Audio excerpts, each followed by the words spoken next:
നമസ്കാരം. ക്രൈസ്തവ സമുദായം നേരിടുന്ന വിവിധങ്ങളായ പ്രതിസന്ധികളെക്കുറിച്ചും അവയ്ക്കുള്ള പരിഹാര മാർഗങ്ങളെക്കുറിച്ചും ചർച്ച ചെയ്യുവാനായി ഷെക്കേന ഒരുക്കുന്ന ചർച്ചാവേദി ഫയർ റൂമിലേക്ക് സ്വാഗതം.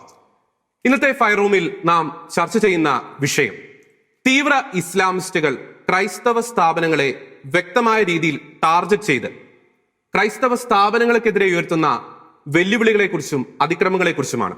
ഈ ഒരു വിഷയം ചർച്ച ചെയ്യുവാനുള്ള ഒരു സാഹചര്യം ആദ്യമേ തന്നെ പ്രേക്ഷകരുടെ ശ്രദ്ധയിൽപ്പെടുത്തുകയാണ്. കർണാടകയിൽ ഹിജാബ് വിവാദം ഉയർന്നു വന്നതിന് ശേഷം കേരളത്തിലെ ക്രൈസ്തവ സ്ഥാപനങ്ങൾക്ക് നേരെ തിരുവനന്തപുരം, മാനന്തവാടി, കാസർഗോഡ് എന്നീ പ്രദേശങ്ങളിലെ 3 ക്രൈസ്തവ സ്ഥാപനങ്ങൾക്ക് നേരെയാണ് വസ്ത്രധാരണത്തിന്റെ പേരിൽ വിഭാഗീയത സൃഷ്ടിക്കുക എന്ന ലക്ഷ്യത്തോടെ തീവ്ര ഇസ്ലാമിസ്റ്റുകൾ വെല്ലുവിളികളും അതിക്രമങ്ങളും ഉയർത്തിവിട്ടത്. ആ 3 ഇടങ്ങളിലും സമാനമായ രീതിയിലുള്ള ഒരു ഓപ്പറേഷനാണ് അവർ നടത്തിയത്. സ്കൂളിൽ നിഷ്കർഷിച്ചിരിക്കുന്ന യൂണിഫോമിന് വിരുദ്ധമായി ചില കുട്ടികൾ ചില വസ്ത്രധാരണ രീതിയുമായി വരുന്നു. അത് സ്കൂൾ നിയമങ്ങൾക്ക് വിരുദ്ധമായതിനാൽ സ്കൂൾ അധികൃതർ അത് പാടില്ല എന്ന് പറയുന്നു. അതിനെ ചോദ്യം ചെയ്യാൻ രക്ഷകർത്താക്കൾ എന്ന് അവകാശപ്പെട്ടുകൊണ്ട് ചിലർ സ്കൂൾ അധികാരികളെ ചോദ്യം ചെയ്യുന്നു. അവരത് ഒളിക്യാമറയിൽ പകർത്തുന്നു, അത് സാമൂഹ്യ മാധ്യമങ്ങളിൽ പ്രചരിപ്പിക്കുന്നു. അങ്ങനെ നമ്മുടെ സ്ഥാപനങ്ങളെ കരിവാരി തേക്കുവാനുള്ള ഒരു ശ്രമം നടത്തുന്നു. അതോടൊപ്പം തന്നെ ക്രൈസ്തവ സ്ഥാപന അധികാരികളെ ഭയപ്പെടുത്തുവാനുള്ള ഒരു ശ്രമം നടക്കുന്നു. ഇത്തരത്തിൽ വളരെ ഭീകരമായ രീതിയിൽ ഒരു അതിക്രമങ്ങൾ നമ്മുടെ ക്രൈസ്തവ സ്ഥാപനങ്ങൾക്കെതിരെ ഉയർന്നു വരുമ്പോൾ തീർച്ചയായും വളരെ ഗൗരവത്തോടെ നാം ഈ വിഷയം ചർച്ച ചെയ്യേണ്ടിയിരിക്കുന്നു. അതുകൊണ്ട് തന്നെയാണ് ഷെക്കേന ഫയർ റൂം ഇന്ന് ഈ വിഷയം ചർച്ചയ്ക്ക് എടുത്തിരിക്കുന്നത്. ഈ വിഷയത്തിൽ തങ്ങളുടെ നിലപാടുകൾ അറിയിക്കുവാൻ, ആശയങ്ങൾ പങ്കുവയ്ക്കുവാൻ നമ്മോടൊപ്പമുള്ളത് Ecclesia united forum chairman father Johnson Thekkadayil, Thamarassery രൂപത കത്തോലിക്ക congress president doctor Chacko Kalamparambil. രണ്ടുപേർക്കും ഷെക്കേന ഫയർ റൂമിലേക്ക് സ്വാഗതം. ആദ്യം ഫാദർ ജോൺസൺ തേക്കടയിൽ, ആദ്യമേ സൂചിപ്പിച്ചതുപോലെ 1 മാസത്തിനിടയിൽ 3 ഇടങ്ങളിൽ സമാനമായ രീതിയിൽ ക്രൈസ്തവ സ്ഥാപനങ്ങൾക്ക് നേരെ, സന്യസ്തർ നടത്തുന്ന സ്ഥാപനങ്ങൾക്ക് നേരെ തീവ്ര ഇസ്ലാമിസ്റ്റുകൾ അതിക്രമങ്ങൾ, വെല്ലുവിളികൾ ഉയർത്തിവിടുന്നു. ഇതൊരു ഒറ്റപ്പെട്ട സംഭവങ്ങളായി നമുക്ക് തള്ളിക്കളയാൻ സാധിക്കുമോ? ഇതിന്റെ പിന്നിൽ കൃത്യമായ ഒരു ഹിഡൻ അജണ്ടയില്ലേ ഫാദർ ജോൺസൺ തേക്കടയിൽ? വളരെ സന്തോഷമുണ്ട് ഒരു വിഷയം എടുത്ത് നമുക്ക് പൊതുജനങ്ങളുടെ സമക്ഷം നമ്മുടെ കേസിനെ പ്രസന്റ് ചെയ്യുവാൻ സാധിച്ചതിൽ, പ്രത്യേകിച്ച് ഷെക്കിന ടിവിയെ ഈ ഒരു പ്രോഗ്രാം നടത്തുവാൻ ഇടയായി തീർന്നതിൽ അഭിനന്ദിക്കുകയാണ്. ഒരു പക്ഷെങ്കില് നമ്മൾ ഈ അടുത്ത സമയത്താണ് ഇതൊക്കെ നോട്ട് ചെയ്യുന്നത് എങ്കിലും ഇതിനൊക്കെ എത്രയോ വർഷങ്ങൾക്ക് മുമ്പ് ഈ ഒരു പ്രശ്നം നമ്മുടെ സമൂഹത്തിൽ സ്ഥായിയായിട്ട് തന്നെ ഉണ്ടായത്. ഞാനത് വെറുതെ പറയുന്ന ഒരു സംഭവമായിട്ടല്ല. ഇതിന്റെ പിന്നിൽ ചില പ്രത്യേകതകൾ, ഇങ്ങനെ ചെയ്യുവാനുള്ള ചില കാരണങ്ങളുണ്ട് എന്നുള്ളതും കൂടെ വിവരിച്ചുകൊണ്ട് വേണം നമ്മൾ ഇന്നത്തെ ഈ അവസ്ഥയിലേക്ക് ചർച്ചയ്ക്കായിട്ട് പോവുക. നമ്മള് വിശുദ്ധ ഖുറാനിൽ, മുസ്ലിങ്ങളുടെ വേദഗ്രന്ഥമായിരിക്കുന്ന വിശുദ്ധ ഖുറാനിന്റെ 47-ാമത്തെ സൂറ, അതിന്റെ 35-ാമത്തെ ആയത്ത് വായിക്കുകയും അതിന്റെ വിശദീകരണത്തിലേക്ക്, അതിന്റെ ബാക്കിയുള്ള വ്യാഖ്യാനങ്ങളിലേക്ക് പോവുകയും ചെയ്യുമ്പോൾ ഈ സൂറയെ കുറിച്ച് പറയുന്ന ഒരു പ്രത്യേകതയുണ്ട്. അതെന്താണെന്ന് വെച്ച് കഴിഞ്ഞാൽ, വളരെ മൈനോറിറ്റി ആയിട്ടിരിക്കുന്ന ഒരു സമൂഹം മദീനയിൽ, ഇസ്ലാം സമൂഹം വളർന്നു വരുന്ന സമയത്ത് അവിടെ ഉണ്ടായിരുന്ന ആളുകളോട് യാതൊരു തരത്തിലൊരു പീസ് മേക്കിങ്ങും അല്ലെങ്കിൽ സമാധാന സന്ധിയും ഉണ്ടാക്കാതെ നിങ്ങൾ അള്ളാഹുവിന്റെ പേരിൽ തന്നെ ഈ വിധത്തിൽ മുന്നോട്ട് പോകണം എന്ന് നബി സല്ലല്ലാഹു അലൈഹി വസല്ലമി വളരെ കൃത്യമായിട്ട് ജനങ്ങളെ ഉത്ബോധിപ്പിക്കുന്നു. ചെറിയൊരു കൂട്ടം മാത്രമേ ഉള്ളൂ. എന്തുകൊണ്ടാണ് ആ ചെറിയ കൂട്ടം സന്ധിക്കായി, സമാധാന സന്ധിക്കായി ഇടപെടരുത് എന്ന് പറയുന്നത് വെച്ച് കഴിഞ്ഞാൽ, തങ്ങളുടെ മതത്തെ എങ്ങനെ വിശാലമായിട്ട് മറ്റുള്ളവർക്ക് കാണിച്ചു കൊടുക്കാം എന്നുള്ളതാണ്. അപ്പൊ ആ വിശാലമായി കാണിച്ചു കൊടുക്കാനായിട്ട് ഉണ്ടായിരുന്നത് അന്നത്തെ ഖുറൈശികളും മറ്റ് അവരുടെ വ്യാഖ്യാന ശാസ്ത്രം അനുസരിച്ച് മറ്റു വിധത്തിലുള്ള പാഗൻസ് അല്ലെങ്കിൽ ബഹുദൈവ ആരാധകരുമായിട്ടുള്ള ആളുകളാണ്. അപ്പൊ അവരോട് യാതൊരു വിധത്തിലുള്ള സമാധാന സന്ധിക്കും പോകാതെ തന്നെ നിങ്ങൾ നിങ്ങളുടെ മതത്തെ പ്രചരിപ്പിക്കണം എന്നുള്ള വലിയൊരു സന്ദേശം അവരുടെ മതഗ്രന്ഥത്തിൽ പറയുമ്പോൾ അത് പ്രായോഗിക തലത്തിൽ കൊണ്ടുവരുവാൻ ഏതെല്ലാം ദിശകളിലേക്കും ഏതെല്ലാം രീതികളിലേക്കും പോകണമോ അതിനൊക്കെയും തയ്യാറായിട്ട് തന്നെയാണ് ഇപ്പോൾ വളരെ ന്യൂനപക്ഷമായിരിക്കുന്ന ഇസ്ലാമിസ്റ്റുകൾ മുന്നോട്ട് വന്നിരിക്കുന്നു. ഇവിടുത്തെ പോപ്പുലർ മുസ്ലിം അല്ലെങ്കിൽ പൊതുവായിട്ടുള്ള മുസ്ലിം സഹോദരങ്ങൾക്ക് ഇവയെക്കുറിച്ചൊന്നും അറിഞ്ഞുകൂടാ. അവരിതിനകത്ത് ഇൻവോൾവും അല്ല. അവർ വളരെ മതസൗഹാർദ്ദത്തിൽ ഊന്നി നിൽക്കുന്ന ഒരു പറ്റം ആളുകളാണ്. എന്നാൽ അതിനകത്ത് വളരെ കുറഞ്ഞ ന്യൂനപക്ഷം വളരെ ആസൂത്രിതമായി തങ്ങൾക്ക് ലഭിച്ചിട്ടുള്ള ഇത്തരത്തിലുള്ള ആയത്തുകളുടെ അടിസ്ഥാനത്തിൽ, തങ്ങളുടെ മതത്തിന്റെ വ്യാഖ്യാനത്തിന്റെ അടിസ്ഥാനത്തിൽ, പ്രത്യേകിച്ച് ക്രൈസ്തവ സമൂഹത്തോട് ഈ നാളുകളിൽ ഒരല്പം അകൽച്ച പാലിക്കുന്നു എന്നുള്ളത് വളരെ വിസിബിൾ ആയിട്ടുള്ള ഒരു കാര്യമാണ്, വളരെ വിബിഡായിട്ടുള്ള ഒരു കാര്യമാണ്. അത് നമുക്ക് ഡിനേ ചെയ്യാനൊന്നും പറ്റില്ല. പക്ഷേ ഒരു കാര്യം നമ്മൾ ഓർക്കേണ്ടത്, ഇപ്പൊ ഈ അടുത്ത സമയത്ത് 3-4 സ്കൂളുകളിൽ ഹിജാബ് വിഷയവുമായിട്ട് ബന്ധപ്പെട്ട് പ്രശ്നമുണ്ടായി എന്ന് പറയുമ്പോൾ ഇപ്പോഴാണ് അത് നോട്ട് ചെയ്തിരിക്കുന്നത്. ഞാൻ ഓർക്കുന്നുണ്ട്, ചില വർഷങ്ങൾക്ക് മുമ്പ്, നമ്മുടെ കൊറോണ കാലത്തിനൊക്കെ കുറെ കൂടെ മുമ്പ് ഈ പ്രദേശങ്ങളിലൊക്കെ ഇങ്ങനത്തെ ചില പ്രശ്നങ്ങൾ ഉണ്ടായിരുന്നു. ഞങ്ങളുടെ ജില്ലയില് കുറഞ്ഞതൊരു 2-3 സ്കൂളുകളിലെങ്കിലും ഈ ഒരു പ്രശ്നം, ഹിജാബിൻ്റെതല്ല, അന്ന് വസ്ത്രത്തിന്റെ യൂണിഫോമിന്റെ കൈയുടെ ഇറക്കത്തെ സംബന്ധിച്ചുള്ള പ്രശ്നമാണ്. ഓരോ ദിവസവും ഒരു പറ്റം വിദ്യാർത്ഥിനികൾ മറ്റൊരു സ്ഥലത്തു നിന്ന് വരികയും നമ്മുടെ ഒരു ഇൻസ്റ്റിറ്റ്യൂഷനിൽ കയറി വന്നിട്ട്, സിസ്റ്റേഴ്സ് നടത്തുന്ന ഒരു ഇൻസ്റ്റിറ്റ്യൂഷനിൽ വന്നിട്ട് അവിടെ ഉണ്ടായിരുന്ന പൂച്ചട്ടികളെല്ലാം തന്നെ എടുത്ത് വലിച്ചെറിഞ്ഞ് ഭയങ്കരമായ ഒരു ഭീകര അന്തരീക്ഷം ഉണ്ടാക്കുകയും അന്ന് സമ്മന്നതനായിരിക്കുന്ന കോൺഗ്രസ് നേതാവ് ശ്രീ ആര്യാടൻ ഷൗക്കത്ത് വളരെ ശക്തമായിട്ട് അതിനെതിരെ പ്രതികരിക്കുകയൊക്കെ ചെയ്തു. അപ്പൊ അത് ശരിക്കും ജമാഅത്തെ ഇസ്ലാമിയുടെ കുട്ടികളായിരുന്നു വന്നത്. അന്ന് അവർ വന്ന് ഈ കാര്യങ്ങൾ ചെയ്തു. ഞാനന്ന് ആ വിഷയത്തിൽ ഇടപെട്ട് സിസ്റ്റേഴ്സിന് വേണ്ടി സംസാരിക്കാനും സർക്കിൾ ഇൻസ്പെക്ടറുമായിട്ടൊക്കെ ഇടപെടുകയൊക്കെ ചെയ്ത സംഭവം ഞാനിപ്പോൾ ഓർക്കുകയാണ്. അതിന്നല്ല, കുറച്ച് വർഷങ്ങൾക്ക് മുമ്പാണ്. അപ്പൊ അതിനെ തുടർന്ന് മറ്റു പല സ്കൂളുകളിലും നമുക്ക് ഈ പ്രോബ്ലം ഉണ്ടായിട്ടുണ്ട്. പലയിടങ്ങളിലും യൂണിഫോമുമായിട്ട് ബന്ധപ്പെട്ട് ഈ പ്രോബ്ലംസ് ഉണ്ടായിട്ടുണ്ട്. നമ്മുടെ സിസ്റ്റേഴ്സ് വളരെ ലീനിയന്റ് ആണ് പല കാര്യത്തിലും. അവര് കുട്ടികൾ ആവശ്യപ്പെടുന്നതനുസരിച്ച് അവരുടെ വസ്ത്രം ധരിക്കാനുള്ള അവകാശവും അധികാരവും ഒക്കെ കൊടുക്കാറുണ്ട്. പക്ഷെ ഒരു കാര്യം നമ്മൾ ഓർക്കേണ്ടത്, ഇത് ഇങ്ങനൊക്കെ നമ്മുടെ സിസ്റ്റേഴ്സ് നമ്മുടെ സമൂഹത്തിന് വേണ്ടി ചെയ്യുമ്പോൾ, അല്ലെങ്കിൽ നമ്മുടെ അധ്യാപകർ ഇതൊക്കെ ചെയ്യുമ്പോഴും അതിനോടൊക്കെ തല തിരിച്ചു പിടിച്ചുകൊണ്ട്, അല്ലെങ്കിൽ മുഖം തിരിച്ചു പിടിച്ചുകൊണ്ട് വളരെ മോശമായ രീതിയിൽ തന്നെ സമൂഹത്തിൽ ക്രൈസ്തവ ഇൻസ്റ്റിറ്റ്യൂഷൻസിനെ താറടിക്കാനുള്ള ശ്രമം നടത്തിയിരുന്നു. ഇപ്പോൾ ഒരു കാര്യം കൂടെ പറഞ്ഞിട്ട് അവസാനിപ്പിക്കാം.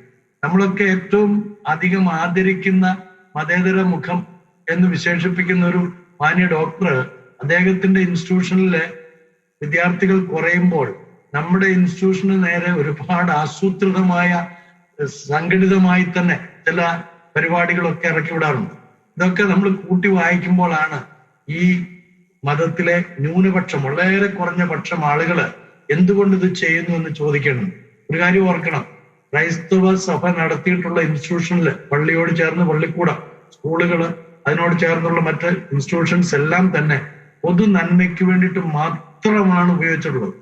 നമ്മുടെ രാജ്യത്തിന്റെ പുരോഗതിക്ക് വേണ്ടി മാത്രമാണ്. സമുദായത്തിന്റെ ശക്തി കാണിക്കാനോ സമുദായത്തിന്റെ അഭിവൃദ്ധിക്ക് വേണ്ടിയിട്ട് ഒരിക്കൽ പോലും നമ്മുടെ ഒരൊറ്റ ഇൻസ്റ്റിറ്റ്യൂഷൻ പോലും നിലനിന്നിട്ടില്ല എന്നുള്ളത് നമ്മൾ വിസ്മരിക്കരുത്. അപ്പൊ സാമൂഹ്യമായിട്ടുള്ള പ്രതിബദ്ധതയോടുകൂടെ, രാഷ്ട്രീയമായിട്ടുള്ള പ്രതിബദ്ധതയോടുകൂടി പ്രവർത്തിക്കുന്ന ക്രൈസ്തവ സമൂഹത്തോട് ഇത്തരത്തിലുള്ള ഒരു നിസ്സംഗതാ മനോഭാവവും ഒരു ഇരട്ട അമ്മയുടെ മനോഭാവവും ഒക്കെ കാണിക്കുന്നത് ആ സമൂഹത്തിലെ നല്ലവരായിട്ടുള്ള ആളുകൾക്ക് മനസ്സിലാക്കാൻ കഴിഞ്ഞിട്ടുണ്ട്. അവരും അതിനോട് നന്നായിട്ട് തന്നെ എതിർത്ത് പ്രതികരിച്ചിട്ടുണ്ട്. ഇപ്പോഴും അത് പ്രതികരിക്കുന്നു, തുടർന്നും പ്രതികരിക്കുമെന്ന് നമുക്ക് വിശ്വസിക്കുകയും ചെയ്യാം. വ്യക്തമാണ്. ഫാദർ ജോൺസൺ തേക്കടിയിൽ, അങ്ങ് പറഞ്ഞതിൽ നിന്ന് നമുക്ക് സംഗ്രഹിക്കാവുന്നത്, ഇത്തരം ആസൂത്രിതമായ ആക്രമണങ്ങൾക്ക് പിന്നിൽ ഒന്ന്, അവരുടെ അങ്ങ് ആദ്യമേ സൂചിപ്പിച്ചതുപോലെ മതപരമായ ഒരു ലക്ഷ്യം; രണ്ട്, വളരെ നല്ല രീതിയിൽ സമൂഹത്തിന് നന്മ ചെയ്യുന്ന, വളരെ നല്ല രീതിയിൽ പ്രവർത്തിച്ചു വരുന്ന ക്രൈസ്തവ സ്ഥാപനങ്ങളെ താറടിച്ച് കാണിച്ച്, കരിവാരി തേച്ച് ആ സ്ഥാപനങ്ങളെ തളർത്തിക്കളഞ്ഞ് സ്വന്തം സ്ഥാപനങ്ങളെ, ആ സമുദായത്തിലെ സ്ഥാപനങ്ങളെ വളർത്തിയെടുക്കുവാനുള്ള അവരുടെ ഒരു ഹിഡൻ അജണ്ട. ഇതല്ലേ താങ്കൾ ഉദ്ദേശിച്ചത്? തീർച്ചയായിട്ടും. ചേർന്ന് ഞാനൊരു കാര്യം കൂടെ പറയാം. ഇവിടെ നമ്മള് ഇൻസ്റ്റിറ്റ്യൂഷൻസ് എല്ലാം തന്നെ ഒരു മിഷൻ ആയിരുന്നു. നമ്മൾ എന്ന് പറഞ്ഞാൽ ഒരു ദൗത്യമായിരുന്നു. നമ്മുടെ അച്ഛന്മാരുടെയും സിസ്റ്റേഴ്സിന്റെയും അല്ലെങ്കിൽ ക്രൈസ്തവ സമൂഹത്തിന്റെ, സൊസൈറ്റിയുടെ ഒരു കമ്മിറ്റ്മെന്റ് ആയിരുന്നു. സൊസൈറ്റിയോടുള്ള കമ്മിറ്റ്മെന്റ് ആയിട്ടാണ് നമ്മൾ ആരംഭിച്ചത്. അന്ന് നമ്മൾ കോഴ മേടിക്കാനോ അല്ലെങ്കിൽ മറ്റ് തലവരിപ്പണം മേടിക്കാനോ ഒന്നും തന്നെ മുതിർന്നിട്ടില്ല. ഇപ്പോഴും അങ്ങനെ തന്നെയാണ്. പക്ഷേ ഇത് ഒരു എഡ്യൂക്കേഷൻ, ഒരു ബിസിനസ് ആയിട്ട് ചില ആളുകൾ കൊണ്ടുവന്നിട്ട് നമ്മളുമായിട്ട് കോമ്പീറ്റ് ചെയ്യുകയും നമ്മുടെ ഇൻസ്റ്റിറ്റ്യൂഷൻസിനെ ഏതെല്ലാം തരത്തിൽ ഇകഴ്ത്തുവാനോ ഏതെല്ലാം തരത്തിൽ പ്രലോഭിപ്പിക്കുവാനോ, നമ്മുടെ ആളുകളെ പോലും പ്രലോഭിപ്പിച്ച് അതിലേക്ക് അവരുദ്ദേശിക്കുന്ന രീതിയിലേക്ക് കൊണ്ടുവരാനൊക്കെ ഒരുപാട് ശ്രമങ്ങൾ നടന്നിട്ടുണ്ട് എന്നുള്ളതും കൂടെ കൂട്ടി വായിക്കുന്നു. വ്യക്തമാണ്. Doctor Chacko Kalamparambil, father Johnson Thekkadayil സൂചിപ്പിച്ചതുപോലെ നമുക്കറിയാം ഈ ഒരു 3 സ്ഥാപനങ്ങൾക്ക് നേരെ ഇത്തരത്തിലൊരു അതിക്രമം വന്നതിന് ശേഷമാണ് ഈ ഒരു വിഷയം ചർച്ചയിൽ കൊണ്ടുവരുന്നത്. അതിനു മുമ്പ് തന്നെ സമാനമായ രീതിയിലുള്ള അതിക്രമങ്ങൾ നമ്മുടെ സ്ഥാപനങ്ങൾക്ക് നേരിടേണ്ടി വന്നിട്ടുണ്ട്. എങ്കിലും ഈ ചർച്ചയിൽ നമ്മൾ ഈ 3 സ്ഥാപനങ്ങൾക്ക് നേരെ നടന്ന ഈ ഒരു ആക്രമണങ്ങളെ ഫോക്കസ് ചെയ്യുകയാണെങ്കിൽ നമുക്കറിയാം മാനന്തവാടി ലിറ്റിൽ ഫ്ലവർ സ്കൂൾ 93 വർഷത്തെ ഒരു പാരമ്പര്യം ആ സ്കൂളിനുണ്ട്. അതോടൊപ്പം തന്നെ ട്രിവാൻഡ്രത്തെ സെന്റ് റോച്ചസ് സ്കൂൾ ഏകദേശം 2000-ഓളം വിദ്യാർത്ഥികൾ പഠിക്കുന്ന ഒരു സ്ഥാപനമാണ്. അതോടൊപ്പം തന്നെ Kasaragod Pallikkara saint Mary's school വളരെ പാരമ്പര്യം അവകാശപ്പെടുന്ന സ്ഥാപനങ്ങളാണ്. ഇത്തരത്തിൽ സമാധാനപരമായി മതസൗഹാർദ്ദപരമായി പ്രവർത്തിച്ചു വരുന്ന സ്ഥാപനങ്ങളിൽ പ്രശ്നങ്ങൾ സൃഷ്ടിച്ച് അതോടൊപ്പം തന്നെ പിഞ്ചു കുഞ്ഞുങ്ങളുടെ മനസ്സിൽ പോലും മതവിഭാഗീയത ചിന്തകൾ സൃഷ്ടിക്കുവാൻ ചില തീവ്ര ഇസ്ലാമിസ്റ്റുകൾ ശ്രമങ്ങൾ നടത്തുമ്പോൾ എന്തുകൊണ്ടാണ് സർക്കാർ അത് നോക്കി നിൽക്കുന്നത്? നമുക്കറിയാം സർക്കാരിന്റെ തന്നെ ഭാഗമായ നവോത്ഥാനമൊക്കെ വലിയ വായിൽ പ്രസംഗിക്കുന്ന യുവജന സംഘടനകളൊക്കെ ഈ ഒരു വിഷയം വന്നപ്പോൾ സന്യസ്ത്രം നടത്തുന്ന ഈ സ്കൂളിനെതിരെ പ്രകടനങ്ങളുമായൊക്കെ രംഗത്ത് വരികയുണ്ടായി. ഇത്തരത്തിൽ സമൂഹത്തിൽ വളരെ വിഭാഗീയത സൃഷ്ടിക്കുന്ന ഈ ഒരു പ്രശ്നം ഉയർന്നു വരുമ്പോൾ സർക്കാർ എന്തുകൊണ്ടാണ് വളരെ നിസ്സംഗതയോടെ ഈ ഒരു പ്രശ്നത്തെ നോക്കിക്കാണുന്നത്? ഡോക്ടർ ചാക്കോ കാളാമ്പറമ്പിൽ, താങ്കളുടെ ചോദ്യം വളരെ പ്രസക്തമാണ്. ഞാൻ അതിനു മുമ്പ് ചില കാര്യങ്ങൾ ഒന്ന് സൂചിപ്പിച്ച ശേഷം ഞാൻ ആ ചോദ്യത്തിന്റെ ഉത്തരത്തിലേക്ക് വരാം. നമുക്കറിയാവുന്നതുപോലെ നമുക്ക് ഈ post independence and pre independence ആ 2 ഘട്ടങ്ങൾ എടുത്താൽ അതിനുശേഷം പോസ്റ്റ് ഇൻഡിപെൻഡൻസിന് ശേഷം തന്നെ 1990 മുതൽ 2022 വരെയുള്ള കാലഘട്ടങ്ങൾ, അങ്ങനെ 3 ഘട്ടങ്ങളായിട്ട് തിരിച്ചാൽ നമുക്ക് വ്യക്തമാകുന്ന ചില കാര്യങ്ങളുണ്ട്. 19ാം നൂറ്റാണ്ടില് ഇവിടെ ഒരു സാമുദായിക നവോത്ഥാനം അല്ലെങ്കിൽ ഒരു രാഷ്ട്രീയ നവോത്ഥാനം, ഒരു സമൂഹ നവോത്ഥാനം, അതിനുവേണ്ടി അക്ഷീണം പരിശ്രമിച്ച വിഭാഗമാണ് ക്രൈസ്തവർ. ഇന്നത്തെ പല രാഷ്ട്രീയ സംവിധാനങ്ങളും ആവിർഭവിക്കുന്നതിന് മുമ്പ് തന്നെ, ഇതിന്റെയൊക്കെ എത്രയോ വർഷങ്ങൾക്ക് മുമ്പ് തന്നെ ഈ നവോത്ഥാനം സഭാ നേതൃത്വത്തിലൂടെ, സഭാതനയിലൂടെ സമൂഹത്തിന് ലഭ്യമാക്കുവാനായിട്ട് ക്രൈസ്തവ സമുദായം ശ്രമിച്ചിട്ടുണ്ട്. അതിന്റെ ഒരുപാട് നിരവധി ഉദാഹരണങ്ങളുണ്ട്. ഞാൻ വിശദീകരണത്തിലേക്ക് പോകുന്നു. ഇവിടെ ഭാഷകളുടെ വലിയ കോൺട്രിബ്യൂഷൻസ്, ഹിന്ദി അടക്കമുള്ള ഭാഷകൾ യഥാർത്ഥത്തിൽ അതിനെ പരിപോഷിപ്പിച്ച്, സംസ്കൃതമായാലും ഹിന്ദി ആയാലും പ്രാദേശിക ഭാഷകളായാലും അതിനെ പരിപോഷിപ്പിച്ചു കൊണ്ടുവന്ന് ഒരു സംസ്കാരത്തിലേക്ക് ഇന്നത്തെ 600-ലധികം നാട്ടുരാജ്യങ്ങളെ ഇന്നത്തെ ഇന്ത്യയുടെ രൂപത്തിലേക്ക് കൊണ്ടുവരുന്നതിൽ ഒരുപാട് കോൺട്രിബ്യൂഷൻ അവിടെ നൽകിയിട്ടുണ്ട്. സിനിമാ മേഖല എടുത്താലും, സാംസ്കാരിക മേഖല എടുത്താലും, സ്കൂളുകൾ എടുത്താലും, ആദ്യത്തെ പെൺപള്ളിക്കൂടങ്ങൾ, സ്ത്രീ വിദ്യാഭ്യാസം തന്നെ ഇവിടെ ചിന്തിക്കാൻ പോലും കഴിയാവുന്ന കാലഘട്ടങ്ങളിൽ പെൺപള്ളിക്കൂടങ്ങൾ തുടങ്ങിക്കൊണ്ട് സ്ത്രീ സ്വാതന്ത്ര്യത്തിന്റെ വലിയ പ്രഘോഷണം നടത്തിയത് ക്രൈസ്തവ സമുദായമാണ്. അതുപോലെ തന്നെ അന്നത്തെ കാലത്ത് ഒരുപക്ഷെ നിലനിന്നിരുന്ന സതി പോലുള്ള ആചാരങ്ങള്, ശൈശവ വിവാഹങ്ങള്, അതുപോലെ മാറുമറയ്ക്കൽ ഉള്ള അവകാശങ്ങളെ നിരോധിച്ച നിയമങ്ങളെ എതിർത്തുകൊണ്ട് മാറുമറയ്ക്കൽ സമരങ്ങളൊക്കെ നടന്നത്, ടെക്നിക്കൽ സ്കൂൾ തുടങ്ങിയത്, അക്കമിട്ട് പറയാൻ ഒരുപാടുണ്ട്. അത്തരത്തിലുള്ള സംവിധാനങ്ങളെയൊക്കെ സമൂഹത്തിൽ നിന്ന് ഉച്ചനീചത്വങ്ങൾ അവസാനിപ്പിക്കാനും ഉന്മൂലനം ചെയ്യാനും ക്രൈസ്തവ സമുദായം അക്ഷീണം പരിശ്രമിച്ചു പോന്നിട്ടുണ്ട്. അത് വ്യക്തമായിട്ടുള്ള എന്തെങ്കിലും ഒരു ഉദ്ദേശലക്ഷ്യത്തോടെയോ അല്ലെങ്കിൽ വ്യക്തമായിട്ടുള്ള എന്തെങ്കിലും ലാഭേച്ഛ കണ്ടുകൊണ്ടായിരുന്നില്ല. മറിച്ച് അത് സനാതനമായിട്ടുള്ള ക്രൈസ്തവ ധർമ്മത്തില് അത് നിർവഹിക്കപ്പെടേണ്ടതാണ്. നിന്റെ അയൽക്കാരൻ ആരാണ് എന്ന ചോദ്യത്തിന്റെ മറുപടിയായിട്ട് അത് ചെയ്യാൻ സഭയ്ക്കും സമുദായത്തിനും കടമയുണ്ട് എന്ന് മനസ്സിലാക്കിക്കൊണ്ട് തന്നെയാണ് അവിടെ ജാതിമത വർണ്ണവർഗമൊന്നുമില്ലാതെ പ്രവർത്തിച്ചു പോകുന്നത്. പക്ഷെ അതിനുശേഷം അത്തരം നവോത്ഥാനത്തിന് വിധേയമായ സമൂഹങ്ങൾ, പ്രത്യേകിച്ച് ഞാൻ ഉദ്ദേശിക്കുന്നത് ഭൂരിപക്ഷ സമുദായമായ ഹൈന്ദവ സമൂഹത്തിന് അത്തരത്തിലുള്ള ഒരു പീഡനങ്ങളോടും പിന്നീട് കേരളത്തിൽ അധികം ആ തരത്തിൽ എടുത്തു പറയത്തെ കുറിച്ച് ഉണ്ടായിട്ടില്ല ആ കാലഘട്ടത്തിൽ. എന്നാൽ ഇപ്പൊ സ്വാതന്ത്ര്യത്തിന് ശേഷം പോസ്റ്റ് ഇൻഡിപെൻഡൻസിൽ 1990 വരെയുള്ള കാലഘട്ടങ്ങളിൽ കേരളത്തിന്റെ ചരിത്രം എടുക്കുകയാണെങ്കിൽ ഇവിടെ വിദ്യാഭ്യാസം, ആരോഗ്യരംഗം ഇതൊക്കെ വാസ്തവത്തിൽ നിയന്ത്രിച്ചുകൊണ്ട് പോയിരുന്നത് അതിനു മുമ്പ് തന്നെ ഈ പ്രവർത്തനങ്ങളിലൂടെ ആരംഭിച്ച ക്രൈസ്തവ സമുദായം തന്നെയായിരുന്നു. അതുകൊണ്ട് തന്നെ വിദ്യാഭ്യാസ സ്ഥാപനങ്ങൾ അന്ന് കേവലം 24% ഉണ്ടായിരുന്ന ക്രൈസ്തവ സമൂഹത്തിന്റെ കയ്യിലായിരുന്നു. 81% LP സ്കൂളുകളിൽ നമുക്കറിയാം. അപ്പൊ ഈ മഹാഭൂരിപക്ഷം എന്ന സമൂഹത്തിനെ വിദ്യാഭ്യാസത്തിന്റെ ലൈനിലേക്ക് കൊണ്ടുവരാൻ, പാതയിലേക്ക് കൊണ്ടുവരാൻ സമുദായം ചെയ്ത ക്ഷീണമായ പരിശ്രമത്തിന്റെ ഭാഗമായി അത് വന്നു ചേർന്നാണ്. അന്ന് ആരും ഈ ഡയറക്റ്റ് പേയ്മെന്റ് ഇല്ല, ശമ്പളം കൊടുക്കുന്നില്ല, ഒന്നുമില്ല. പക്ഷെ സാധാരണക്കാരിൽ നിന്ന് പിരിക്കുന്ന പിടിയേരി പിരിച്ചും അതുപോലെ ചെറിയ ചെറിയ എമൗണ്ടുകൾ സ്വരുക്കൂട്ടിയും അധ്യാപകർക്ക് ശമ്പളം കൊടുത്തും വിദ്യാർത്ഥികളെ പഠിപ്പിച്ചും സമൂഹത്തോടുള്ള കമ്മിറ്റ്മെന്റ് നിർവഹിച്ചു പോകുന്നു. അതിൽ നിന്ന് ഒരുപാട് ആളുകൾ പഠിക്കുകയും വിദേശത്ത് സ്വദേശമായി ജോലി നേടുകയും ചെയ്യുന്നുണ്ട് എല്ലാ സമുദായത്തിൽ നിന്നും. അതുകൊണ്ട് തന്നെ കേരളത്തിന്റെ വരുമാനത്തിന്റെ ഒരു മേജർ കോൺട്രിബ്യൂഷൻ എന്ന് പറയുന്നത് ഗൾഫ് രാജ്യം പോലെ രാജ്യങ്ങളിൽ നിന്ന് വരുന്ന വിദേശ പണം തന്നെയായിരുന്നു. ഇവിടെ ആ തരത്തിലുള്ള വലിയ വ്യവസായങ്ങളോ വലിയ സംരംഭങ്ങളോ ഒന്നും കേരളത്തിലുണ്ടായിരുന്നില്ല.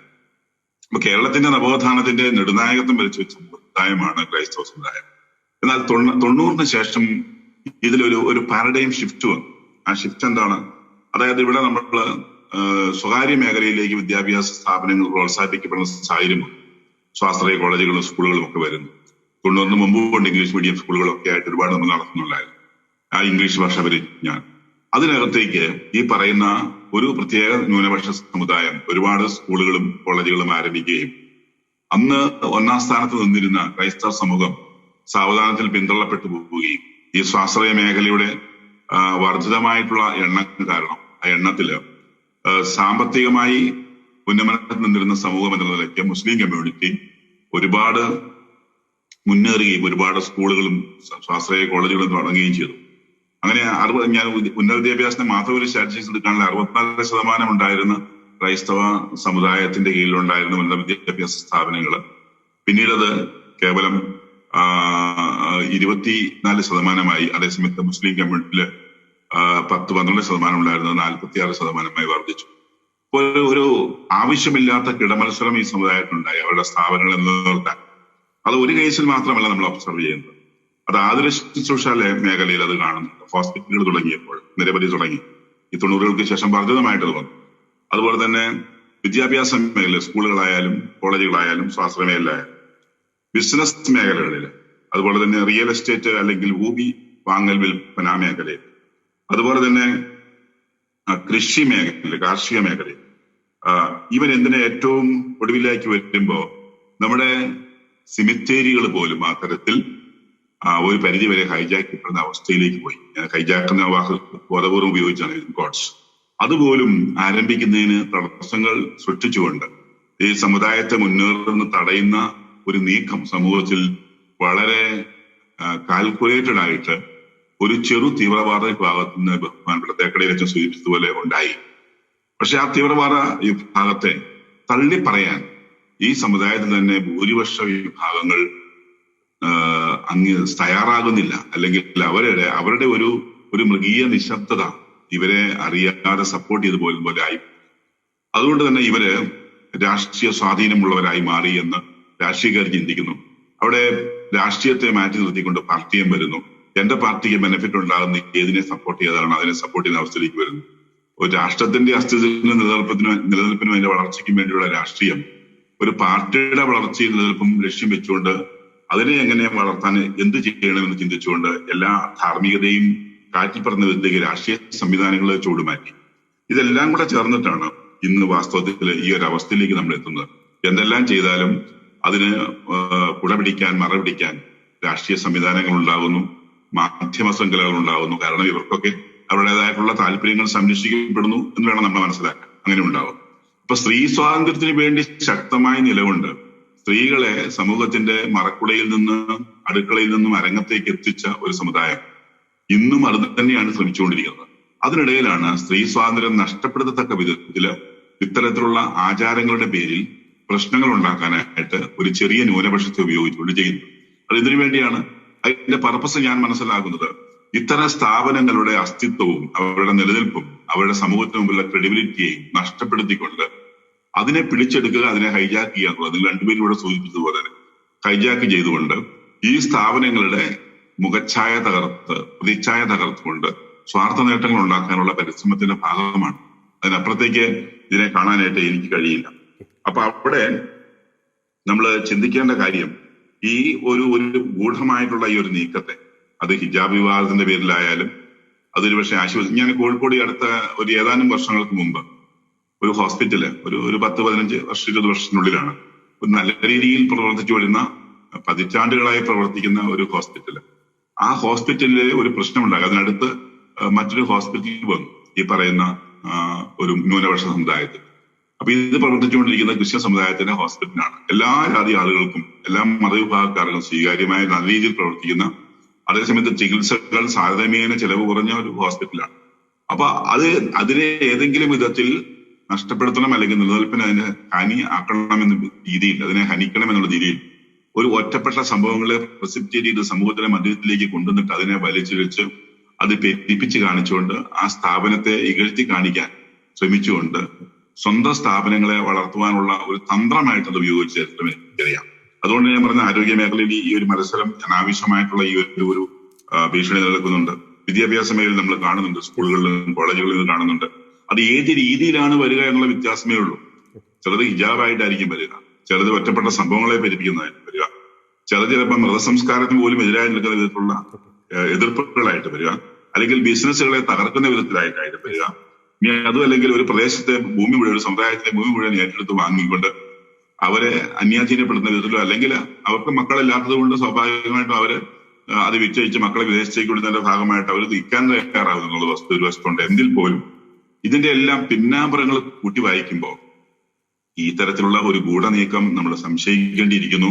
അതിനെ ബോധപൂർവം അതിജീവിക്കാൻ ആവശ്യമായിട്ടുള്ള ഒരു സമൂഹ മനസാക്ഷി ഇവിടെ ഉണർന്നു വരണം. അത് എല്ലാ സമുദായങ്ങളും ഈ ഭീഷണി നേരിടുന്നുണ്ട്. ഞാനിത് ഈ ഒരു ന്യൂനപക്ഷ സമുദായത്തിലെ ഒരു ന്യൂനപക്ഷം ചെയ്യുന്ന ഈ ഒരു നീക്കത്തെ, അതിൽ തന്നെ ഭൂരിപക്ഷങ്ങൾ, ആ ന്യൂനപക്ഷ സമുദായത്തിന്റെ ഭൂരിപക്ഷങ്ങൾ ഒരു മൃഗീയമായിട്ടുള്ള ഒരു നിശബ്ദത പാലിക്കുന്നുണ്ടാകുന്ന പ്രശ്നങ്ങൾ, അവരെ സപ്പോർട്ട് ചെയ്യുന്നതിന് തുല്യമായി രാഷ്ട്രീയക്കാർ വരുന്നു. മറ്റു സമുദായങ്ങളെ പോലും അത് വെല്ലുവിളിയിലേക്ക് നയിക്കുന്നു. അതിൽ കൂടുതലും ബാധിക്കാവുന്ന ഒരു സമുദായം വിദ്യാഭ്യാസ മേഖലയിലും ആരോഗ്യ മേഖലയിലും ക്രൈസ്തവ സമുദായമായതുകൊണ്ട് അതിന്റെ മേലിപ്പോൾ അതിക്രമം നടക്കുന്നു. മറ്റു സമുദായങ്ങളിലേക്ക്, മറ്റു സമൂഹത്തിലേക്ക് ബാധിക്കാവുന്നതുമാണ്. വ്യക്തമാണ്. ഡോക്ടർ ചാക്കോ കളമറമ്പിൽ, അങ്ങ് നേരത്തെ സൂചിപ്പിച്ചു ക്രൈസ്തവ സമുദായം ഈ കേരള സമൂഹത്തിന്റെ വികസനത്തിന്, അടിസ്ഥാനപരമായ വികസനത്തിന്, വിദ്യാഭ്യാസപരമായും സാംസ്കാരികപരമായും അതോടൊപ്പം തന്നെ ആരോഗ്യരംഗത്തും വലിയൊരു കെട്ടുറപ്പുള്ള ഒരു അടിത്തറ പാകി. അങ്ങ് പറഞ്ഞതുപോലെ ഈ ക്രൈസ്തവ സമുദായത്തിന്റെ സേവനങ്ങൾ ഞങ്ങൾക്ക് ഇനി വേണ്ട, ഒരു യൂസ് ആൻഡ് ത്രോ ഒരു മനോഭാവമാണോ ഈ തീവ്ര ഇസ്ലാമിസ്റ്റുകൾക്ക്? ഇനി ക്രൈസ്തവ സമുദായത്തിന്റെ സേവനങ്ങൾ ഞങ്ങൾക്ക് വേണ്ട, ഞങ്ങളുടെ സ്ഥാപനങ്ങൾ മതി, ഞങ്ങളുടെ ആൾക്കാർ മതി, ആ ഒരു രീതിയിലുള്ള യൂസ് ആൻഡ് ത്രോ ഒരു മനോഭാവം ഈ ക്രൈസ്തവ സമുദായത്തോട് ഇത്തരം തീവ്ര ഇസ്ലാമിസ്റ്റുകൾക്കുണ്ടോ? ചുരുങ്ങിയ വാക്കുകളിൽ. തീർച്ചയായിട്ടും അത് ഇത് വേണ്ട എന്നുള്ളതിനേക്കാൾ ഉപരി അവരുടെ വളർച്ചയ്ക്ക് ഇത് തടസ്സമാണെന്ന് മനസ്സിലാക്കിക്കൊണ്ട് അതിനെ ഇല്ലായ്മ ചെയ്യുക എന്നുള്ള ഒരു മനോഭാവമാണ് അവിടെ ഞാൻ കാണുന്നത്. അവരുടെ വളർച്ചയ്ക്ക്, ഈ മേഖലയിലുള്ള അവരുടെ പുരോഗതിക്ക്, അല്ലെങ്കിൽ ഉദ്ദേശിക്കുന്ന വിധത്തിലുള്ള പുരോഗതിക്ക് ഇത് തടസ്സം നിൽക്കുന്നു. കാരണം ഈ സ്ഥാപനങ്ങള് സമൂഹം അംഗീകരിക്കപ്പെട്ടതാണ്, ഈ സ്ഥാപനങ്ങള് സമൂഹം പതിറ്റാണ്ടുകളായിട്ട് താലോലിച്ചു വരുന്നതാണ്. അതിന്റെ ക്രെഡിബിലിറ്റിയെ നഷ്ടപ്പെടുത്തിയാൽ മാത്രമേ നമുക്കിവിടെ എക്സിസ്റ്റൻസ് ഉള്ളൂ എന്ന ചിന്താഗതിയോടെ പ്രവർത്തിക്കുന്നതായിട്ടാണ് നമുക്ക് കാണാൻ കഴിയുക. മറിച്ച് അതിനെ തകർക്കുക എന്നുള്ള ഒരു ലക്ഷ്യം അതിന്റെ പിന്നിലുണ്ടെന്ന് നമ്മൾ സംശയിക്കേണ്ടി. വ്യക്തമാണ്. ഫാദർ ജോൺസൺ തേക്കടി, നമുക്കറിയാം ഈ തീവ്ര ഇസ്ലാമിസ്റ്റുകളുമായി ബന്ധപ്പെട്ടുള്ള സംഭവ വികാസങ്ങളിൽ നമുക്ക് കാണുവാൻ സാധിക്കുന്നത് അവരുടെ ഒരു തന്ത്രം എന്നത് ഭയപ്പെടുത്തുക എന്നതാണ്. നമുക്കറിയാം ജോസഫ് മാഷിന്റെ കൈവെട്ടിയ ആ ഒരു സംഭവം, ഏറ്റവും ഒടുവിൽ പാലാ പിതാവ് ജോസഫ് കല്ലറങ്ങാട്ട് പിതാവിന്റെ ആ ഒരു പ്രസംഗത്തിന് നേരെ തീവ്ര ഇസ്ലാമിസ്റ്റുകൾ ഉയർത്തിയ ആ ഒരു പ്രകടനം, അതോടൊപ്പം തന്നെ ഈ 3 സംഭവങ്ങളിലും അവരുടെ ഒരു പ്രധാന തന്ത്രം എന്നത് സ്കൂൾ അധികാരികളെ ഭയപ്പെടുത്തുക, ഭയപ്പെടുത്തി നിശബ്ദരാക്കുക എന്നൊരു തന്ത്രമാണ് അവർ സ്വീകരിച്ചത്. ഇത്തരത്തിൽ ഈ ഒരു തീവ്ര ഇസ്ലാമിസ്റ്റുകൾ നമ്മുടെ സ്ഥാപനങ്ങൾക്ക് നേരെ ഒക്കെ ഒരു വെല്ലുവിളി ഉയർത്തുമ്പോൾ ആ ഒരു വെല്ലുവിളിയെ എങ്ങനെയാണ് നിർഭയം നമുക്ക് പ്രതിരോധിക്കാൻ സാധിക്കുക? Doctor Johnson Thekkady. വളരെ ഗൂഢതന്ത്രപരമായി തന്നെ ക്രൈസ്തവ സമൂഹത്തിൽ ഇന്ന് നിലനിൽക്കുന്നതായിട്ടുള്ള എല്ലാ മേത്തരമായ കാര്യങ്ങളെയും ആസ്വദിക്കുകയും അത് ആസ്വദിച്ചതിന് ശേഷം എങ്ങനെ അത് തങ്ങൾക്കും തങ്ങളുടെ വരുതിയിലേക്ക് കൊണ്ടുവരാം എന്നുള്ള ഒരു ചിന്ത മനസ്സിൽ വെക്കുകയും ചെയ്യുന്ന ആളുകളാണ് ഇതിനകത്ത് മുൻനിരയിൽ വരുന്നത്. നമ്മൾ പ്രധാനമായിട്ട് 2 കാര്യങ്ങൾ ഇതിനോട് ബന്ധപ്പെട്ട് ചിന്തിക്കണം. ഒന്ന്, സമൂഹത്തിൽ നേരത്തെ പ്രൊഫസർ ഡോക്ടർ ചാക്കോ കലാപ്പറമ്പിൽ പറഞ്ഞതുപോലെ സമൂഹത്തിൽ നടമാടിക്കൊണ്ടിരിക്കുന്നതായ എല്ലാ പൈനിയറിംഗ് വർക്കും, ഏറ്റവും ഉന്നതമായ വിദ്യാഭ്യാസം, പുതിയ പുതിയ കണ്ടുപിടുത്തങ്ങള്, പുതിയ പുതിയ ശ്രേണിയിലേക്കുള്ള പ്രയാണം, അപ്പൊ അത് എങ്ങനെയൊക്കെയാണ് ക്രൈസ്തവർ ചെയ്യുന്നത് അതിനെല്ലാം ഡ്യൂപ്ലിക്കേറ്റ് ചെയ്യുക എന്നുള്ള ഒരു ഉദ്യമമുണ്ട്. അപ്പൊ അതിന് ഒരു പ്രത്യേക ശൃംഖല തന്നെയാണ്. ക്രൈസ്തവർ ചെയ്യുന്ന കാര്യങ്ങളോട് ചേർന്ന് ചെയ്യുവാനും അതിനകത്തിഴുകി ചേർന്നുകൊണ്ട് കാര്യങ്ങൾ ചെയ്യാനും ഗ്രാജ്വലി അത് തങ്ങളുടേതാക്കി മാറ്റുവാനും കഴിയുന്ന തരത്തിലുള്ള ഒരു ശൃംഖല പ്രവർത്തിക്കുന്നു. രണ്ടാമത്തേതാണ് നമ്മൾ നേരത്തെ കേട്ടതുപോലെ തന്നെ എങ്ങനെയെങ്കിലും നമ്മുടെ പ്രവർത്തനങ്ങളെ ഈഴ്ത്തിക്കൊണ്ട് ഇല്ലായ്മ ചെയ്തുകൊണ്ട് എങ്ങനെ അവർ മുന്നേറണം എന്നുള്ളത്. ഇപ്പം എല്ലാവർക്കും കോമ്പീറ്റ് ചെയ്യാവുന്ന ഒരുപാട് മേഖലകൾ നമ്മുടെ രാജ്യത്തുണ്ട്. ഇപ്പൊ നമ്മുടെ കേരളത്തിന്റെ നവോത്ഥാനത്തിനോ സംസ്കാരത്തിനോ മാത്രമല്ല ക്രൈസ്തവന്റെ സംഭാവനയുള്ളൂ. ലോക ജനതയില് ഏറ്റവും കുറവുള്ള നാടുകളിൽ പോലും ക്രൈസ്തവന്റെ ഏറ്റവും വലിയ കോൺട്രിബ്യൂഷൻസ് നടന്നിട്ടുണ്ട്. നമ്മുടെ ഇന്ത്യ നേരത്തെ ചാക്കോ സാറ് സൂചിപ്പിച്ച പോലെ 568 നാട്ടുരാജ്യങ്ങളായിരുന്നതിനെ ഒറ്റ രാജ്യമാക്കി തീർത്തതിനകത്ത് ക്രൈസ്തവരുടെ ഒരുപാട് സംഭാവനകളുണ്ട്, കോൺട്രിബ്യൂഷൻ ഉണ്ട്. സ്വാതന്ത്ര്യം എന്നുള്ള പദം പോലും ക്രൈസ്തവന്റേതാണ്, ബിബ്ലിക്കലാണ്. മാത്രമല്ല നമ്മുടെ ഭരണഘടന, ആ ഭരണഘടനയിലെ 4 തൂണുകളും പ്രധാനമായും ക്രൈസ്തവന്റെ വേദഗ്രന്ഥത്തിൽ നിന്ന് എടുത്തിരിക്കുന്നതാണ്, വിശുദ്ധ ബൈബിളിൽ നിന്നുള്ളതാണ്. അപ്പം അതെല്ലാം തന്നെ നോക്കി കഴിയുമ്പോൾ നേരത്തെ സൂചിപ്പിച്ച പോലെ ഭാഷയുടെ സമുന്നതി അല്ലെങ്കിൽ മറ്റുള്ള ആശയങ്ങളെ വിദ്യാഭ്യാസ രംഗത്ത് മാത്രമല്ല ആരോഗ്യപരിപാലന രംഗത്തായാലും മറ്റ് വാഹന കാര്യങ്ങൾ ഉണ്ടാക്കുന്നതിലായാലും എന്തെല്ലാമാണോ അതിലൊക്കെ പൈനിയറിംഗ് വർക്ക് ചെയ്തിട്ടുള്ള ക്രൈസ്തവന്റേത് അതേപോലെ അഡോപ്റ്റ് ചെയ്യുകയും അതിനുശേഷം ക്രൈസ്തവനെ എങ്ങനെയെങ്കിലും പ്രതിരോധിക്കുകയും ചെയ്യുക എന്നുള്ള ഒരു പോളിസി വരുന്നുണ്ട്. ഇപ്പം കൂടുതലായിട്ട് കണ്ടുവരുന്നുണ്ട്. അതിപ്പോ വിസിബിൾ ആണ്. മുമ്പൊക്കെ അത് ഇൻഫിൽട്രേറ്റ് ചെയ്തിട്ട് ഇങ്ങനെ ഇഴഞ്ഞു കയറിയിട്ട് ഇങ്ങനെ വിസിബിൾ അല്ലായിരുന്നു. എന്നാൽ ഇന്ന് അത് വിസിബിൾ ആണ്. അപ്പൊ അതുകൊണ്ട് ക്രൈസ്തവൻ എന്ത് ചെയ്യണം, അല്ലെങ്കിൽ ക്രൈസ്തവർ എന്ത് ചെയ്യണം? നമ്മൾ ചെയ്യേണ്ടുന്നത് നമ്മുടെ ഉത്തരവാദിത്വം നിറവേറ്റിക്കൊണ്ടേയിരിക്കുക. നമ്മളിപ്പോ മറ്റുള്ളവർ വരും, മറ്റുള്ളവർ നമ്മളോട് ഇങ്ങനെയൊക്കെ കാണിക്കും എന്നുള്ളതൊക്കെ നമുക്കറിയാമല്ലോ. നമ്മളോട് കർത്താവ് പറഞ്ഞത് നിങ്ങൾ പാമ്പിനെ പോലെ ബുദ്ധിയുള്ളവരായിരിക്കണം, അതേപോലെ തന്നെ പ്രാവിനെ പോലെ കളങ്കമറ്റവരായിരിക്കണം. അപ്പൊ ആ ഒരു രീതിയിൽ തന്നെ നമ്മൾ പ്രവർത്തിച്ചുകൊണ്ടിരിക്കുമ്പോൾ പൈനിയറിംഗ് മേഖലകളിലേക്ക് നമ്മൾ വീണ്ടും കുതിച്ചു പോയിക്കൊണ്ടിരിക്കുക. നമ്മൾ ശ്രേഷ്ഠമായ വെളിച്ചത്തിന്റെ മക്കളായി തന്നെ ഉപ്പിനെ പോലെ ഇഴുകിച്ചേരുന്ന അനുഭവത്തിൽ തന്നെ മുന്നോട്ട് പോകാം. അപ്പൊ അതിനെതിരെ വരുമ്പോൾ നമ്മൾ സംഘടിച്ചത് കൊണ്ടായില്ല, മറിച്ച് നമ്മുടെ ബുദ്ധിയും നമുക്ക് ദൈവം തന്നിരിക്കുന്ന വിജ്ഞാനവും ശരിയാവണ്ണം സമൂഹത്തിലേക്ക് കൊടുത്തിട്ട് ഈ കാര്യങ്ങളുടെ എക്സ്പോഷർ ഇത് ശരിയായിട്ടൊന്ന് എക്സ്പോസ് ചെയ്തിട്ട് ഇങ്ങനെയാണ് സമൂഹത്തിൽ നടക്കുന്നത്. അപ്പോൾ നല്ലവരായിട്ടുള്ള ആളുകൾക്ക് നമ്മളുടെ വാദങ്ങൾ മനസ്സിലാകും. അവർക്കത് മനസ്സിലാകാനും അവരെ സ്വീകരിക്കുവാനും അതിൽ കൂടെ പ്രയാണം ചെയ്യാനായിട്ട് ഇവിടെയായിത്തീരും. ഒരിക്കലും നമ്മളൊരു സംഘടിത ശക്തി കൊണ്ടോ അല്ലെങ്കിൽ ഒരു ബദൽ സംവിധാനം രൂപപ്പെടുത്തുന്നതുകൊണ്ടോ ഇതിനൊരു പരിഹാരം ഉണ്ടാകുകയല്ല. നമ്മൾ വളരെ ജ്ഞാനത്തോടുകൂടെ ഐക്യമായി നിന്നുകൊണ്ട് തന്നെ നമ്മുടെ പ്രവർത്തനങ്ങൾ ശക്തീകരിച്ചുകൊണ്ട് തന്നെ മുന്നോട്ട് പോവുക. അതിനകത്ത് ആരോടും നമുക്കൊരു വൈരാഗ്യമോ വിദ്വേഷമോ പകയോ പിണക്കുമോ പാടില്ല. കാരണം നമ്മുടെ കർത്താവ് പഠിപ്പിച്ചിരിക്കുന്ന സ്നേഹിക്കാനാണ്. എന്റെ ശത്രുവിന് വിശന്നാൽ അവന് തിന്നാൻ കൊടുക്കണം, ദാഹിക്കുന്നുവെങ്കിൽ കുടിപ്പാൻ കൊടുക്കുക എന്ന് പറഞ്ഞു കഴിഞ്ഞാൽ വിദ്യാഭ്യാസ രംഗത്തായിരുന്നാലും ആരോഗ്യ രംഗത്തായിരുന്നാലും ഏതെല്ലാം മേഖലകളിൽ അവർക്ക് ആവശ്യമുണ്ടോ, അവർക്ക് വിശപ്പുണ്ടോ, അവർക്ക് ദാഹമുണ്ടോ, അതൊക്കെ നീ ചെയ്തു കൊടുക്കുക. ഡോക്ടർ ജോൺസൺ ഹെഗ്ഡെ, ഞാൻ ഇടപെടുകയാണ്, സമയപരിമിതി പോലും നമ്മൾ ഇടപെടുകയാണ്. താങ്കൾ പറഞ്ഞു വരുന്നത് നിർഭയം വിവേകത്തോടു കൂടി ഇത്തരം വെല്ലുവിളികളെ നാം നേരിടുക അല്ലെ? ഓക്കെ, വ്യക്തമാണ്. അവസാനമായി ഡോക്ടർ ചാക്കോ കാളാമ്പറമ്പിൽ, ഇത്തരം ഒരു വിഷയങ്ങൾ ഉണ്ടാകുമ്പോൾ എന്തുകൊണ്ടാണ് സഭയുടെ ഭാഗത്ത് നിന്ന് ഒരു ഔദ്യോഗികമായ ഒരു പ്രതികരണം ഉണ്ടാകാതിരിക്കുന്നത്? നമുക്കറിയാം, ക്രൈസ്തവ സമുദായം നേരിടുന്ന ഏറ്റവും വലിയ വെല്ലുവിളികളാണ് ഇത്തരം തീവ്ര ഇസ്ലാമിസ്റ്റുകൾ ഉയർത്തുന്ന ഇത്തരം പ്രതിസന്ധികളും അതിക്രമങ്ങളും. സഭ ഒറ്റക്കെട്ടായി ഒരു ഔദ്യോഗികമായി, നമുക്കറിയാം അനൌദ്യോഗിക സംഘടനകൾ പലതും ഈ വിഷയത്തിൽ വളരെ ശക്തമായ നിലപാടുകൾ എടുത്തു. ആ സ്കൂൾ അധികാരികളെ ചേർത്ത് പിടിക്കുന്ന, സംരക്ഷിക്കുന്ന തരത്തിലുള്ള പല നിലപാടുകളും എടുക്കുകയുണ്ടായി. എന്നാലും ഔദ്യോഗിക തലത്തിൽ സഭ എന്തുകൊണ്ടാണ് ഒരു ശക്തമായ ഒരു പ്രതികരണം ഈ കാര്യങ്ങളിൽ ഉണ്ടാകാതെ പോകുന്നത്? ഏറ്റവും ചുരുങ്ങിയ വാക്കുകളിൽ ഡോക്ടർ ചാക്കോ കാളാമ്പറമ്പിൽ.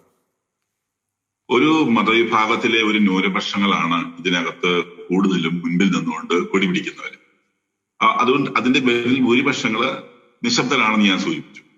അപ്പൊ നമ്മുടെ സമൂഹത്തിൽ ഒരു അന്തചിത്രം ഉണ്ടാക്കുക എന്നുള്ളത് സഭാ സംവിധാനത്തിന്റെ ഒരു കാഴ്ചപ്പാടല്ല. ക്രിസ്ത്യാനിറ്റിയുടെ സഹിഷ്ണുതയും ബലഹീനതയും മറ്റുള്ളവര് തീർച്ചയായിട്ടും ആ സഹിഷ്ണുതയെ ഒരു ബലഹീനതയായിട്ടാണ് കാണുന്നത്. ക്രിസ്ത്യാനിറ്റിയുടെ സഹിഷ്ണുതയെ ഒരു ബലഹീനതയായിട്ടാണ് പലരും കാണുന്നത്. എന്നാൽ അത് ക്രിസ്ത്യാനിറ്റിയുടെ മുഖമുദ്രയാണ്, അത് നമുക്കറിയാം. അതുകൊണ്ട് സമൂഹത്തിൽ ഒരു സ്പർദ്ധ ഉണ്ടാക്കുവാനോ ഒരു സാമുദായിക ധ്രുവീകരണം ഉണ്ടാക്കിക്കൊണ്ട് മതങ്ങൾ തമ്മിലോ അല്ലെങ്കിൽ വിശ്വാസത്തിൽ വ്യത്യസ്തമായി നിൽക്കുന്നവർ തമ്മിൽ ഒരു ഏറ്റുമുട്ടൽ ഉണ്ടാക്കാനായിട്ട് സഭ ഒരിക്കലും ആഗ്രഹിക്കുന്നില്ല.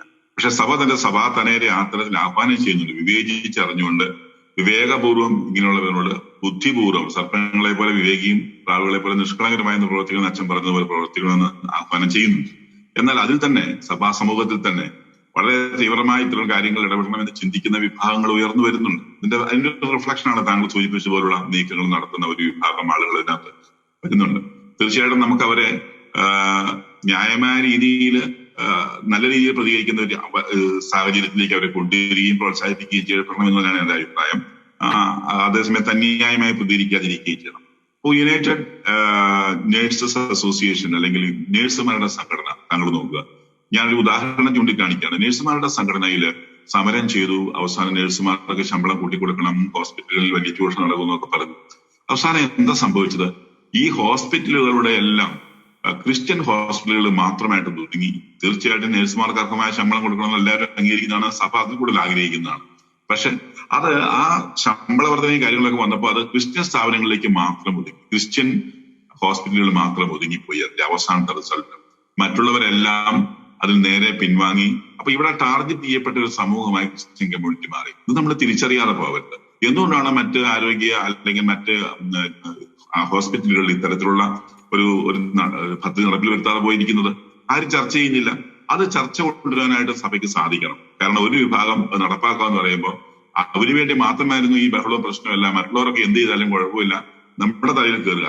ഏത് വിഷയം വന്നാലും, സമൂഹത്തിൽ ഏത് പ്രശ്നം വന്നാലും, അതിപ്പോ ഞാനൊരു സിമ്പിൾ ഉദാഹരണം പറഞ്ഞു കഴിഞ്ഞാൽ ബിഷപ്പ് ഫ്രാങ്കോയുടെ കേസ് തന്നെ എടുക്കുക. ബിഷപ്പ് ഫ്രാങ്കോ കുറ്റക്കാരനല്ല എന്ന് ഒരു വശത്തൂടെ കോടതി വിധിക്കുന്നു. അദ്ദേഹം തെറ്റിയിട്ടുണ്ട്, അദ്ദേഹം പറയുന്നു. അദ്ദേഹത്തിനെതിരായിട്ട് പ്രോസിക്യൂഷൻ എല്ലാ തെളിവുകളും അദ്ദേഹത്തിന് അനുകൂലമായി വരുന്നു.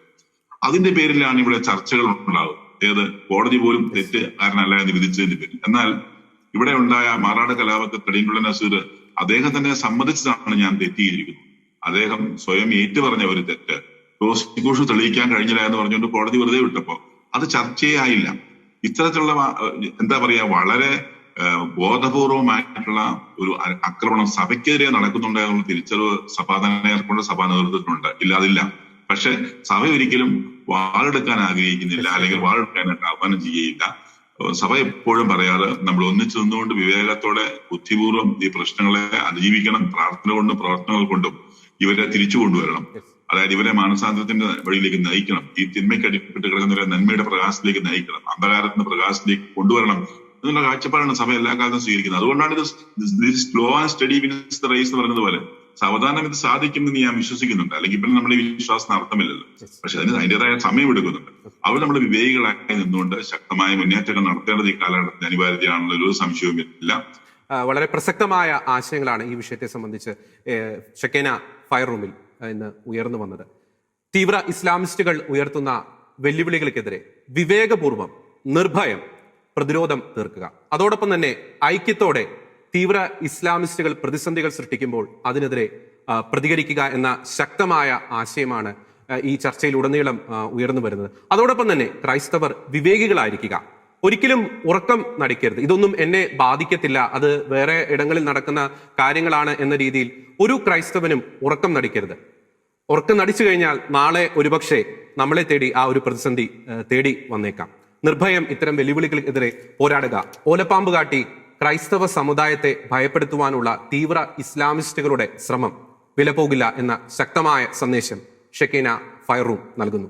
അടുത്തയാഴ്ച ക്രൈസ്തവ സമുദായം നേരിടുന്ന മറ്റൊരു വിഷയത്തെ സംബന്ധിച്ച ചർച്ചയുമായി നമുക്ക് വീണ്ടും കാണാം.